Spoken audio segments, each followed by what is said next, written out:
Il faut savoir que le GUP en lui-même, ce n'est qu'une caisse. Les comptes du GUP sont des comptes du Trésor. Aujourd'hui, la personne qui signe sur les comptes de l'État qui sont dans les GUP, c'est-à-dire au niveau de la banque postale, c'est le directeur général du Trésor. C'est lui qui dispose des fonds qui rentrent sur ce compte. Et il a été bien précisé dans la loi de finances que ce compte n'est qu'un compte de passage. Il ne peut y passer aucune écriture de débit pour payer un tiers.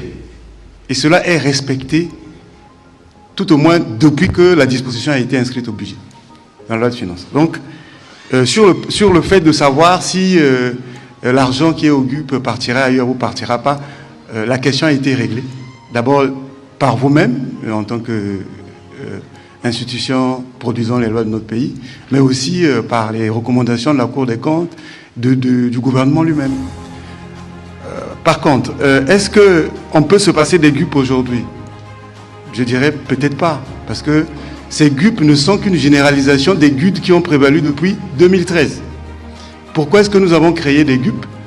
C'est parce que tout simplement, on pense que la recette est mieux sécurisée, mieux centralisée dans le compte unique du Trésor à la Banque centrale, en passant par une banque.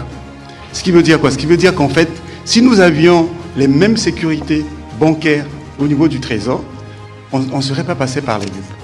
Et d'ailleurs, il y a un projet en application du programme des réformes économiques et financières de la CEMAC, donc bref CEMAC, de mettre au niveau du Trésor le volet banque du Trésor. Quand vous allez dans des pays un peu plus avancés ou qui sont développés, vous constaterez que le Trésor fonctionne comme une banque, ce qui n'est pas encore le cas chez nous, parce que les caisses que nous avons au Trésor ne sont pas reliées au système des moyens de paiement de la Banque centrale. Donc c'est un projet qui est en cours. Il ne faut pas rejeter cet instrument qui nous permet de sécuriser et de mieux centraliser les recettes aujourd'hui. Bien entendu, la décision appartient toujours aux élus du peuple que vous êtes, mais mesurer les conséquences sur la gestion financière, la centralisation des recettes et la sécurité des recettes. Nous pouvons aujourd'hui faire la comparaison entre l'argent qui arrive dans les GUP et le même montant qui arrive dans le compte unique du Trésor. Vous n'auriez aucune différence. Simplement, on accepte, ça c'est vrai, nous avons des difficultés dans l'exploitation des documents comptables qui sont produits aujourd'hui au niveau des GUP. C'est le travail qui est en cours dans la modernisation des systèmes de paiement, c'est-à-dire dans les interfaces qu'on doit créer, de manière à ce qu'il y ait réellement détail dans les informations qui sont produites. Par ailleurs, nous prenons acte, et d'ailleurs c'est notre propre préoccupation, de la recommandation de la Commission Finances qui consiste à faire que le Trésor, au moment de l'encaisse, que le Trésor soit toujours partie prenante, comme cela est le cas dans les GUD. Les GUD, c'est les guichets uniques des dédouanements. Aujourd'hui, avec la généralisation des GUP, parfois le Trésor n'est pas...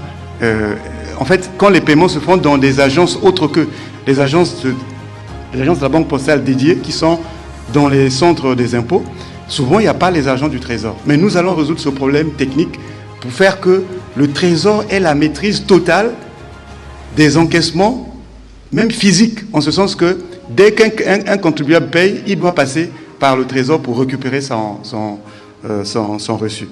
Bien entendu, à moyen et long terme, le mieux serait que nous créions la banque du Trésor pour mieux sécuriser nos recettes.